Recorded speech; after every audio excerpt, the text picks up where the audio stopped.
You're listening to Simply the Best Sports Take, the best podcast breaking down the best stuff in sports with host Sean Bingham. His takes are so good, he dropped the mic, but then you wouldn't be able to hear him, and that would suck. Welcome into STB Sports Take, Simply the Best Sports Podcast. I am your host, Sean Bingham. Happy Friday to all of you. Now, I said last week that I might not be doing Friday shows as often, but it is now day 2 of the draft. We just had day 1, plus today is the day that the Utah Jazz and the Phoenix Suns have their showdown for number 1 in the Western Conference. I couldn't possibly skip today, so thank you for being here. As always, we are on YouTube, Spotify, Apple Podcasts, Google Podcasts, Anchor Podcasts. Everywhere you get your podcasts, we are there. Please hit that subscribe button no matter what platform you are on. I really appreciate it. Hit the subscribe button. And per usual, in the description on all platforms, you can see the timing at which we hit different segments. So with that, let's get started. We're going to have to start, of course, with day 1 of the NFL draft. Not a ton of surprises, but there was one thing that I was really happy about, and that is that yesterday's guest, Ron Meeker, was dead on with the fact that the 49ers were putting up a total smokescreen in saying that they wanted Mac Jones. They wanted no part of Mac Jones. They never wanted any part of Mac Jones. He was right. He thought they'd take Justin Fields. They didn't. They took Trey Lance. And I think it's genius. I think the reason they did this was to throw off, exactly like he said, to throw off the Jets, because Mac Jones and Zach Wilson are not very similar. Trey Lance and Zach Wilson are quite similar. And so the 49ers were like, you know what? Let's not give the Jets any ideas here. Let's not let anybody think they should even take a second look at this North Dakota State guy, Trey Lance. Let's just put all of the hype on Trevor Lawrence, Zach Wilson, Mac Jones. And that's exactly what the 49ers did. Third pick came. They didn't even sniff Mac Jones. They didn't even look at him. They didn't care. They went for Trey Lance. It was really a cool moment. But I'll tell you what, a lot of people are out there kind of feeling sorry for Mac Jones. He was sitting there in the green room or whatever until pick 15. No, do not feel sorry for this guy. He went to the New England Patriots. He still went in the first round of the NFL draft to the greatest franchise in NFL history, to arguably the greatest coach in NFL history, to a winning tradition, to a coach who is really close friends with his former coach, Nick Saban at Alabama. Bill Belichick and Nick Saban are really good friends. This is a system that is perfect for Mac Jones. Bill Belichick came out immediately and said that Cam Newton is the starter still, which I think is the smart move. Cam Newton is going to give them a better chance to win right now. Let Mac Jones develop. I'm telling you, there's a lot more pressure on Trevor Lawrence and Zach Wilson because they're going to be day 1 starters. Whereas Trey Lance, he's going to be under Jimmy Garoppolo. Justin Fields will be a day 1 starter with Chicago, which we'll talk about that. They moved up to get him, which I thought was really smart of them, by the way. Should prove to be a better pick than their Mitch Trubisky pick. Time will tell, but I thought that was very wise of the Chicago Bears to move up to the 11th spot to snag Justin Fields when they realized he was going to be available at that spot. But do not feel sorry for Mac Jones. This is a great scenario for him. Like his initial contract isn't going to be that of Trevor Lawrence, Zach Wilson, or Trey Lance, those top 3 picks, which it could have been had he gone third, like many people thought he would. But I'm telling you, longevity is everything. That second contract is everything. You don't want to be a flash in the pan. You don't want to go be some first-year starter that flames out immediately. You'd much rather be in a system where you can win. Look at Patrick Mahomes. He sat underneath Alex Smith for a year. He learned, and boom, he's the greatest quarterback in the league now. There's so many guys we can point to. Aaron Rodgers did it under Brett Favre. If we go back even further, Steve Young did the same thing under Joe Montana. There's a lot of long history of guys that really succeeded because they had that year to develop as a quarterback. And like Ron Meeker yesterday mentioned, learn all of the vast variety of plays that these NFL teams offer. And you can learn it as a quarterback, learn to read the defenses better for an entire year under the tutelage of NFL coaches with NFL players around you, under a star quarterback who you can learn from. This is really a good thing for Mac Jones, great thing for the Patriots. And Belichick, he won with Brady. He won with Matt Castle. He won with Jacoby Brissett. He won with Jimmy Garoppolo. he can win with Mac Jones. The only guy he hasn't won with, honestly, has been Cam Newton. But Cam had some injuries he dealt with last year. It'll be interesting to see how that shakes out. But Bill Belichick, the genius that he is, he just sat there and he dared everybody to take Mac Jones. He dared them. Everybody else is scrambling, moving up, trying to do things, trying to get their guy. San Francisco's trading away, mortgaging their future in order to get Trey Lance. Chicago moves up to get Justin Fields. And Bill Belichick, I think that's who he wanted all along, and he just sat back and waited. Just sat back and waited and dared every team in front of him, yeah, take Mac Jones, go for it. Nobody did. I think it's a great pickup by the New England Patriots. I think it's a great fit for Mac Jones.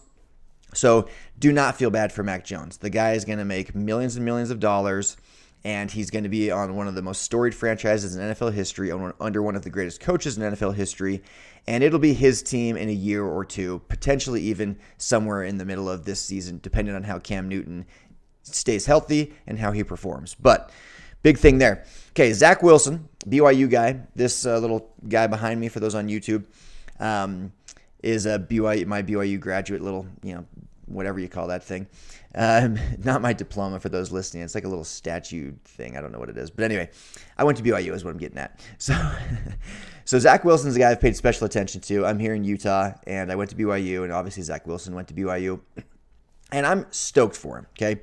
Stoked he went number 2. It's the highest draft pick in BYU history. Very, very cool.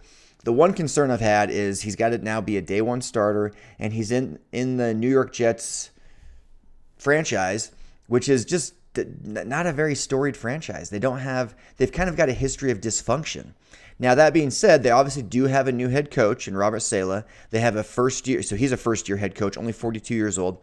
They have a first-year offensive coordinator in Mike LaFleur, who is Matt LaFleur's brother. And Matt LaFleur is doing very well up in Green Bay, which we need to talk about that in the Aaron Rodgers drama. So there does seem to be a changing of the guard with the New York Jets and a shifting of the culture. And I do think that those two guys, Robert Saleh, the head coach, and Mike LaFleur, I think those will be really, really good things, really, really good people in place for Zach Wilson to flourish under. They both come over from San Francisco, which is where I kind of wanted Zach Wilson to go with the 3rd pick. But they're really bringing that San Francisco culture to New York. They're bringing a younger mentality to New York, which I think is really important. You look at a lot of these younger coaches. A lot of them do really, really well. The Mike Shanahans, Matt LaFleur, the Sean, whatever his name is, what's his name in with the Rams, Sean McVay. So there's a lot of success with the younger guys.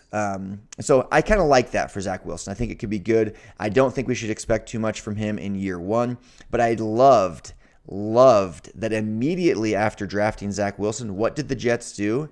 They traded and made a move to go up even higher in the first round again. And with the 14th pick, who did they select? They selected the USC star offensive lineman Elijah Vera Tucker to immediately protect the asset they just drafted at number 2. So they snag Elijah Vera Tucker, a very highly rated offensive lineman. They move up several picks to get him, showing that they're committed to Zach Wilson, showing that they're committed to protecting this asset they just put all of this stock into. They're going to pay him a ton of money. You need a franchise quarterback. They've been searching for one since freaking Joe Namath 100 years ago. They think they found their guy. I hope they found their guy. I like the culture shift. I like that they went and got an offensive lineman. That spoke volumes to me when they did that, to trade up to get a star offensive lineman. That says a lot about how they view Zach Wilson and what they're committed to moving forward for the future. So big deal for the New York Jets, big deal for Zach Wilson. Obviously, we saw the Jags select Trevor Lawrence with the first pick. Urban Meyer, first-year head coach in the NFL there in Jacksonville. And now we've got Tim Tebow. If you heard this news, Tim Tebow is getting a tryout at tight end. Tebow's 32 years old. Many said if he would have switched to tight end years ago, he could still be in the NFL. Of course, Tebow played under Urban Meyer at Florida in his college days, so of course he's going to get the opportunity to at least try out. I would not be surprised one bit if we saw him sign a 1-year contract. In fact, I'd almost be surprised if he didn't get a 1-year contract. So look for Tim Tebow to probably be in a Jacksonville Jaguars uniform next season. This is a guy that could be kind of an assistant coach on the field type of player. He's a motivator. He's a leader. He's unselfish. He's very, very football savvy and intelligent. His football IQ is very high. He could even potentially help Trevor Lawrence at the quarterback position because, again, Tebow didn't have the arm strength and things like that at the quarterback position, but he did have a good, head on his shoulders, and he's a great leader. So that is something to keep an eye on. I think we will see Tim Tebow in a Jacksonville Jaguars uniform next season. So very, very exciting for Jacksonville because they've not really done anything since they became a team. Like I'm trying to think of years where the Jacksonville Jaguars were good, and I'm struggling to think of any. I remember when Mark Brunell was the quarterback there, they were half decent, and then he came to my beloved Washington at the time, Redskins, now Washington football team. So we'll see. We'll see how the Jags do. I wouldn't expect much, though, out of Zach Wilson or Trevor Lawrence next year. They're rookies. Being a rookie quarterback is near impossible to shine, but the future looks bright for both of them. It just felt like all the quarterbacks kind of landed in a good spot. It felt like all the quarterbacks landed where they fit. It was like a good fit for them and a good fit for the teams. It didn't feel like it didn't feel like anybody got screwed. It didn't feel like any teams were like, oh crap, we didn't get our guy. It just kind of felt like everything landed where it should, which I thought was kind of fun.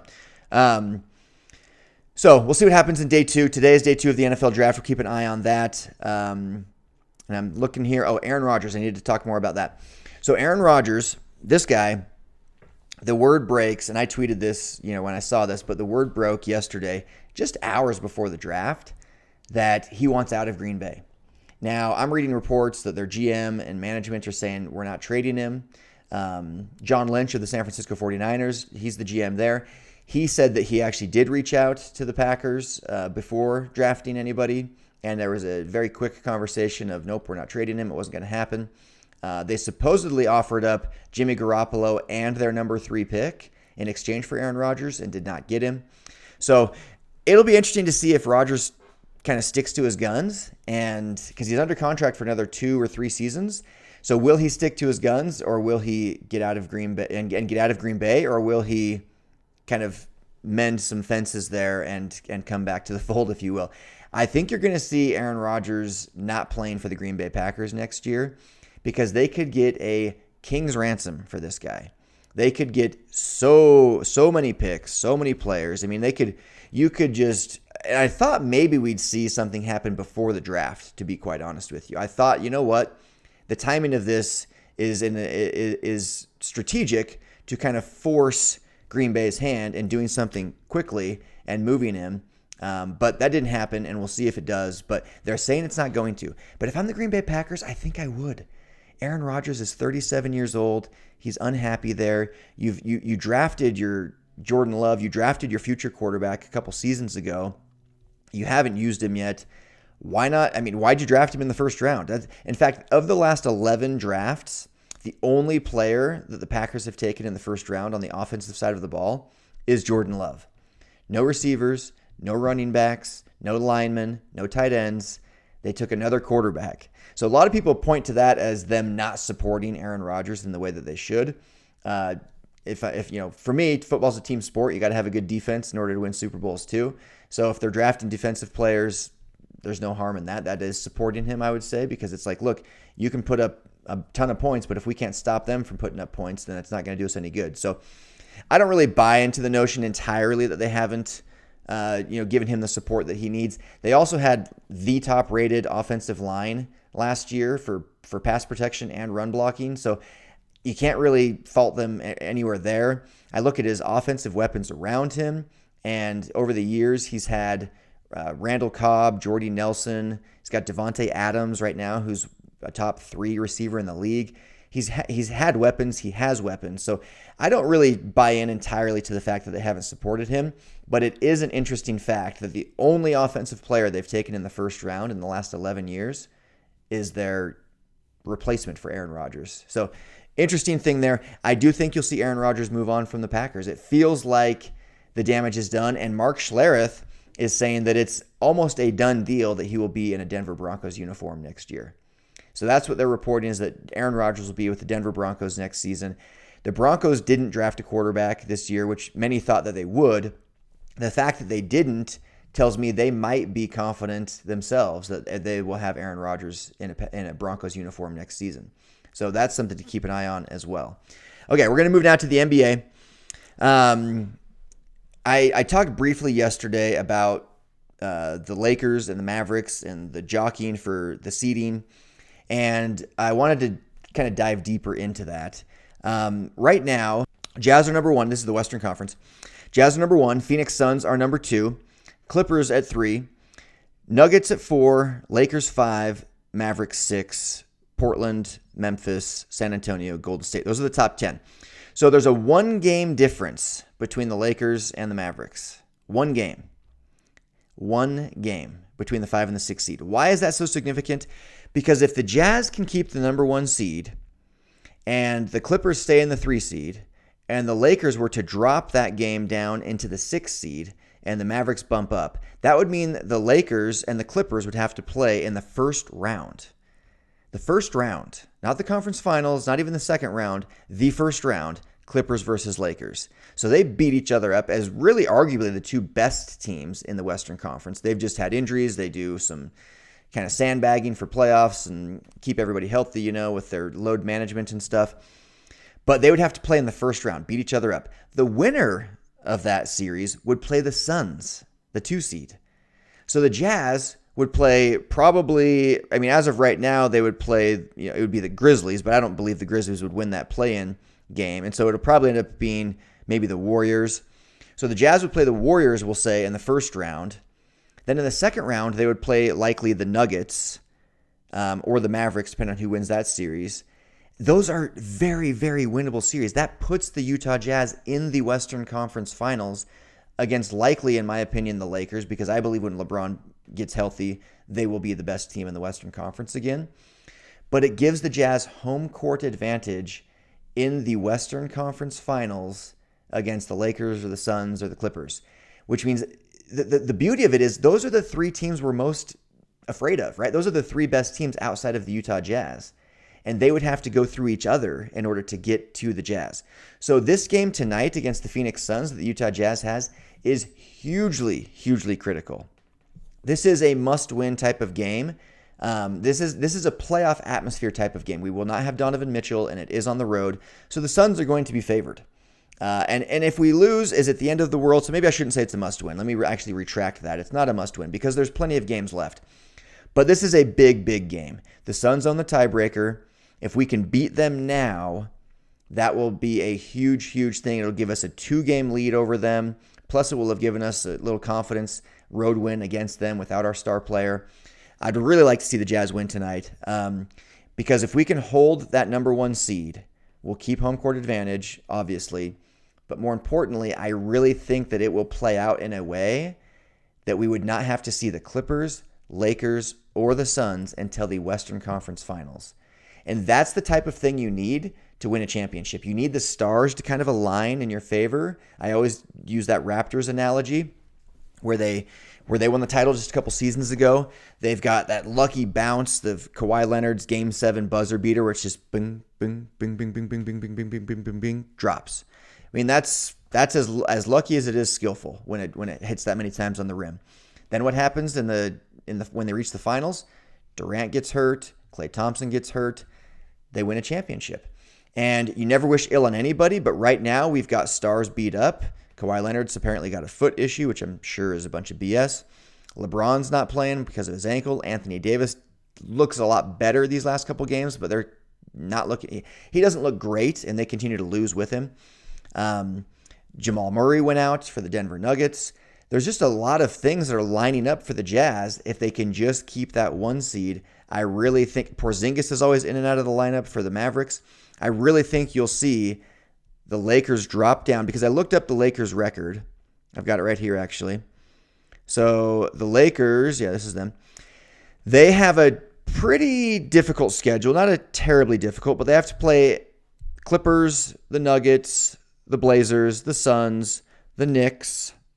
So those are 5 pretty difficult games that they have remaining on their schedule. The other games are pretty winnable. The Kings, the Pacers, the Rockets, So decently difficult schedule for the Lakers. The Mavericks have a pretty easy schedule, though. Their hardest game is against Brooklyn. It is a home game. But then they have like the Wizards, who have been playing really well lately, though.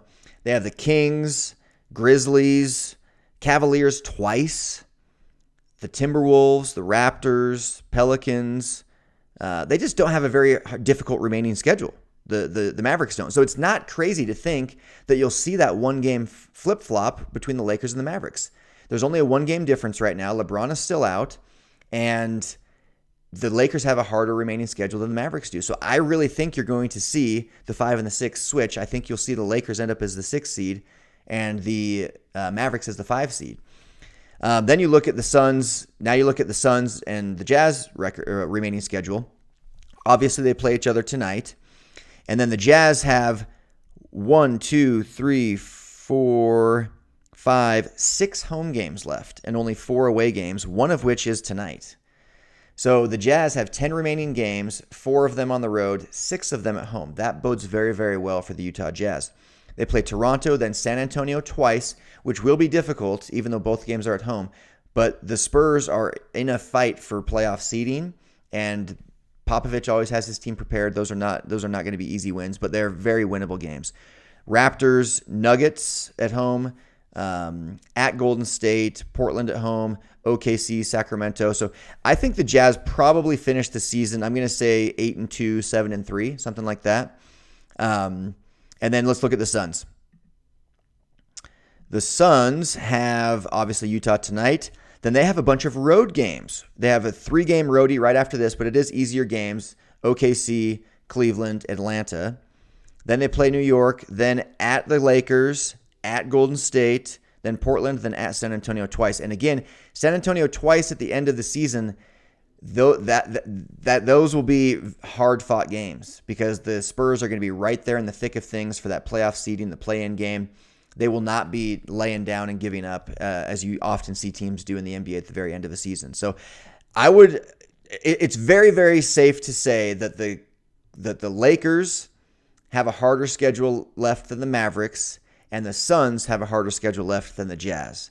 So things are looking really, really good. We just have to not screw it up, and the Jazz should be the 1 seed, and they should be able to avoid the Lakers, Clippers, and Suns clear until the Western Conference Finals. They'll only have to play one of them, and it won't be clear until the Western Conference Finals, when they will have likely beaten each other up with more games than we have, having had to go through someone like the Spurs or the Warriors, and then likely the Nuggets. So very, very good things for the Utah Jazz. We just need to win tonight and keep winning. The Clippers, by the way, because they're only a couple games back as well, I got their schedule here, so I might as well read it off. They have 4 games. They have 8 games left, 4 at home and then 4 on the road. Denver, Toronto, Lakers, Knicks, Raptors, Hornets, Rockets, OKC. They'll likely finish 6-2, 7-1. That's not a very difficult schedule. I'm going to say 6-2. I'm going to say the Clippers finish 6-2. So we should stay up a game or two on them. Are they going to surpass the Suns? Would then be the question. Because right now they're only 2 games back of the Suns. I don't think they'll gain 2 games on the Suns over the course of the next 8 to 10 games. I don't think they'll gain 2. They'll probably gain 1, but that would I think the Jazz end up 2 games ahead of the Suns, and the Suns end up 1 game ahead of the Clippers. That's my prediction. And then you'd have the Nuggets will hold right there where they're at because there is a significant difference from 4 to 5, so there's no way that's changing. The top 4 seeds will be Jazz, Suns, Clippers, Nuggets. We just don't know quite certain the order right now. But we should be able to avoid I'm excited, guys. We should be able to avoid them. Okay, last thing. I did talk briefly about this, or I said I was going to. Chris Paul has been getting some MVP hype, and I think it's deserving in the sense that he should be on some ballots. Obviously, he's not the MVP, and he will not win the MVP, and he should not win the MVP. But he should be on ballots. I've talked about it before. He should be getting at least 2nd, 3rd, 4th place votes, things like that, because this guy has turned a team around, the Phoenix Suns, who really didn't add many pieces. Their big 3 are him, Devin Booker, and DeAndre Ayton. Devin Booker and DeAndre Ayton were there last year, and they were there the year before that, and they've sucked every year that they've been there. And this year, they're really, really good. Arguably, they're one of the best teams in the entire NBA. They have the 2nd best record in the NBA. And it's because of Chris Paul. And he's playing lights out. He's clutch. I think he absolutely deserves some MVP love. He's also not been missing games with injury or load management. So I'm all for him getting some love. His team's among the best in the league. He should not win MVP. He will not win MVP. But he absolutely should get some 2nd, 3rd, 4th place votes. Other things, Steph Curry.